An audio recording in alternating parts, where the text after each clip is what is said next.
সকল ক্ষমতার উৎস যেমন জনগণ, রাজনৈতিক সকল ক্ষমতার উৎস যেমন জনগণ, সকল ক্ষমতার উৎস জনগণ, এই কথা বলা হারাম, এ কথা বিশ্বাস করা কবিরা গুনাহ।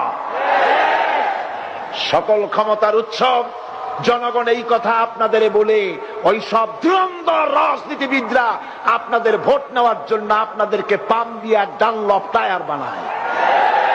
আমরা কিন্তু এটাই শিখি, এদেশে আমাদেরকে রাষ্ট্রীয়ভাবে শিখানো হয়, এটা রাষ্ট্রীয় কুফরি। সকল ক্ষমতার উৎস জনগণ নয়, সকল ক্ষমতার উৎস কে? উনি ক্ষমতার উৎস, তিনি ক্ষমতাশীল, মহা ক্ষমতাধর। আমাদের সংবিধানে বলে সকল ক্ষমতা মালিক জনগণ, কিন্তু কিতাবের মধ্যে সকল ক্ষমতার মালিক আল্লাহ। নিঃসন্দেহে সকল ক্ষমতার মালিক আল্লাহ, এতে কোনো সন্দেহ নেই। সংবিধানের এটা শুদ্ধ করা উচিত।